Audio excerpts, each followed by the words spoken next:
Fala, meu povo! Tudo bem com vocês? Que maravilha! Estamos de volta aqui, gravando mais um vídeo. Epa, deixa eu mexer aqui, deixa eu arrumar aqui. Aqui é sem corte, aqui é do jeito que dá certo, ok? Meu povo, primeiro vídeo de 2023, muito ausente, reconheço isso. Vocês sabem muito bem que eu não sou de dar definição da minha vida particular nem nada, mas eu estou aproveitando alguns dias de férias. Estou aqui na cidade de Itaberaí, Goiás, né? Os irmãos de Goiás, aí um abraço a todos. É uma cidade próxima à cidade do Goiás, né? Também chamada de Goiás Velho.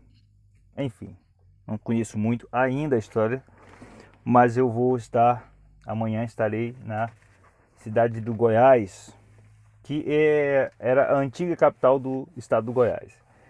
Voltando aqui, eu quero agradecer a Deus por este ano que passou, este ano que está começando. Tem sido um ano de muitas bênçãos, temos projetos e propósitos, estamos batalhando, trabalhando para que tudo isso aconteça na nossa vida. Nós sabemos que tudo contribui, né, na vida de quem trabalha, ok? Porque a bênção de Deus já repousa sobre nós. Então, o que nos resta fazer é correr atrás, batalhar, trabalhar e afins, como diz meu filho. Vem cá, pessoal. Eu quero meditar com vocês num texto, eu achei muito interessante. Eu estou aqui com uma Bíblia, versão, deixa eu ver, Almeida, Revista e Atualizada, né? Uma Bíblia muito boa. Eu vou fazer aqui uma leitura e nós vamos meditar rapidamente nesse texto. Diz assim, Marcos capítulo 9, a partir do versículo de número 43. E se tua mão te faz tropeçar, corta, pois é melhor entrares maneta na vida do que, tendo as duas mãos, ires para o inferno, para o fogo inextinguível. 44. Onde não lhes morre o verme, nem o fogo se apaga. E se teu pé te faz tropeçar, corta-o. É melhor entrares na vida aleijado do que, tendo os dois pés, seres lançado no inferno. 46. Onde não lhes morre o verme, nem o fogo se apaga. Se um dos teus olhos te faz tropeçar, arranca-o. É melhor entrares no reino de Deus com um só dos teus olhos do que tendo os dois seres lançados no inferno, onde não lhes morre o verme, nem o fogo se apaga. Queridos, aos nossos irmãos que estão entrando agora e que não conhecem o posicionamento em graça, principalmente no que diz respeito à leitura da Escritura, uma leitura saudável, contextualizada, não se espante com o que eu irei falar aqui no texto, tá? A minha intenção não é criticar a tua fé ou a forma como você entende o que você lê. Minha missão é analisar o texto. Eu analiso o texto, eu analiso a Escritura a partir de sua própria contextualidade. Não estou aqui para atingir você, não estou aqui para atingir a tua fé, não estou aqui para atingir a tua crença, muito pelo contrário, eu estou aqui para analisar o texto a partir do seu próprio contexto. Você entende muito bem, se não entende, vai passar a entender a partir de agora, que Jesus, né, em seu primeiro momento, ministrou exclusivamente para judeus. Ministrou para um povo cuja a mentalidade estava fundamentada, pautada na Torá. O que é a Torá? São as instruções, ou um conjunto de instruções contidas naquilo que foi entregue aos filhos de Israel, no caso a lei de Israel, também é identificada como a Torá. né? Enfim, Jesus não ministrou para a humanidade aqui no texto. Jesus não ministrou para gentios aqui no texto. Jesus estava ministrando para um grupo de judeus, de israelitas. Ok? Porém, quando a Bíblia foi sofrendo alterações ao longo dos séculos, palavras foram trocadas. Por exemplo, vou ler aqui. Se tua mão te faz tropeçar, a palavra tropeçar, que na verdade é um verbo aqui, deveria ser ou ter a palavra original, pelo menos no sentido original da palavra, que era a palavra pecar. Por quê? Porque pecar, neste contexto aqui em que Jesus está inserido, não é o que Paulo chama de obras da carne, Romanos capítulo 7 ou Gálatas capítulo 5. Não, pecar aqui é a transgressão da lei. Ok? Pecar no texto, nesse contexto em que Jesus está inserido, é a transgressão da lei. Beleza? Mas trocaram por uma palavra tropeçar. O tropeçar aqui, sim, está associado com as obras da carne, Gálatas capítulo 5. Por quê? Porque pecado na configuração de Gálatas capítulo 5 não é a transgressão da lei, é errar o alvo. Para você ver como os homens manipularam as coisas. Enfim, pecar aqui é a transgressão da lei. Jesus está falando para o seu público que observava a lei, ou que tentava obedecer a lei, mas que estavam em falha diante de Deus por conta da sua incapacidade em cumprir os mandamentos.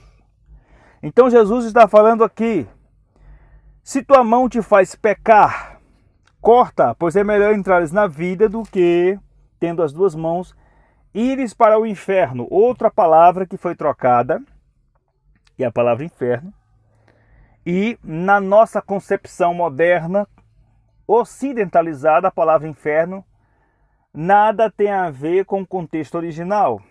E o próprio comentarista dessa Bíblia aqui de estudo, ele vai dizer uma coisa interessante sobre a palavra inferno. Inferno, aqui, segundo o comentarista, é derivada de Rinom, que é uma palavra grega, Rinom,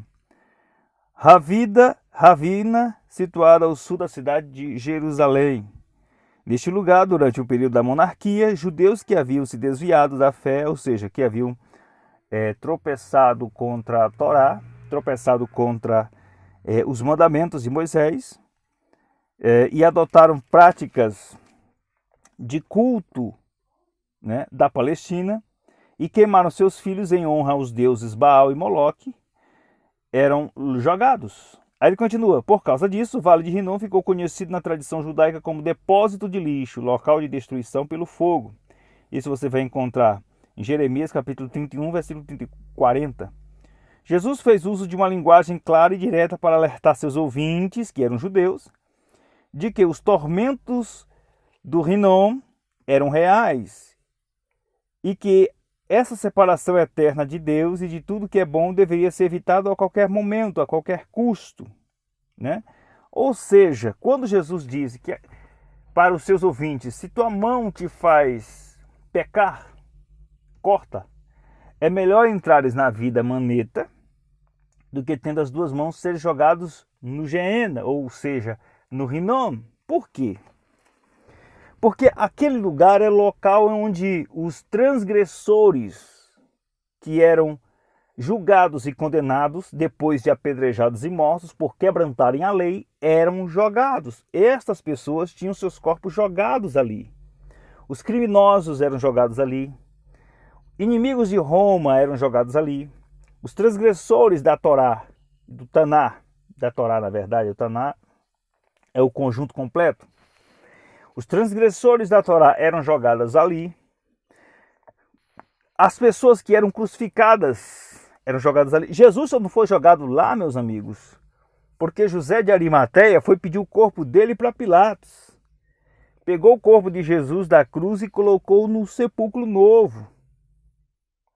Ele só não foi jogado lá por conta disso, porque aos olhos dos judeus daquele tempo, era o lugar onde Jesus deveria ter sido jogado. Naquele lugar. Então, a palavra inferno aqui, que foi trocada, porque a palavra Sheol é sepultura, né? Lugar dos mortos. Sheol no hebraico, a palavra Hades ou Hades, é uma palavra grega, também traz o sentido de lugar dos mortos, né? Sepulcro, sepultura, né? A palavra inferno é um lugar inferior, é uma referência, que é, na verdade, infernos é de origem latina, né? Essa palavra também traz o sentido de lugar inferior, submundo, lugar onde os mortos eram colocados, aonde os corpos eram deixados, sepultura. Mas veja, no sentido deles lá, no contexto deles lá, inferno não era um lugar de fogo. Aqui entra o checkmate. Por quê? Porque no versículo 44 e no versículo 45 encontramos entre colchete a seguinte expressão. Eu vou ler o 43 para vocês entenderem. Se tua mão te faz tropeçar, corta, pois é melhor entrares maneta na vida do que, tendo as duas mãos, ires para o inferno, para o fogo inextinguível. 44 entre colchetes. Onde não lhes morre o verme, nem o fogo se apaga. Fecha colchete. O que significa isso? Esse abre o colchete, fecha colchete. Significa que essa expressão foi colocada depois, que nos escritos originais isso não existe. Pelo menos aqui eles foram fiéis. Versículo 44. Ó, versículo 44 mostra aqui o colchete. E o versículo 46 também mostra aqui o colchete. Ok? Ou seja, pelo menos eles foram, né, em não tirar, mas existem muitas bíblias que eles tiraram isso aqui para dar a impressão de que este inferno do texto aqui é um lugar de fogo, quando na verdade não era. Jesus não estava falando deste inferno moderno que foi criado pela Igreja Católica. Ele está falando do Rinom, lugar onde os corpos eram jogados, os criminosos, os insubordinados, aonde os inimigos de Roma, aonde os condenados à morte eram jogados, o lixão de Jerusalém. O que eu estou querendo dizer com tudo isso? Como é bom a gente estudar, como é bom a gente pesquisar, como é bom a gente se aprofundar, né? Não querer levar ao pé da letra todo o ensino institucionalizado, porque infelizmente as pessoas leem a Bíblia sob a ótica de sua própria denominação, de sua própria instituição, e não entende que a Bíblia possui uma contextualidade israelita, judaica, que portanto deve ser lida a partir desse conceito e contexto. Meus amigos, que 2023 seja o ano em que você estude a Bíblia com responsabilidade, respeitando sua contextualidade, sem colocar, sem tirar e sem usar o óculo da religião. Beleza? Que Deus continue guardando a sua mente, guardando o seu coração. Um forte abraço para você. Até mais.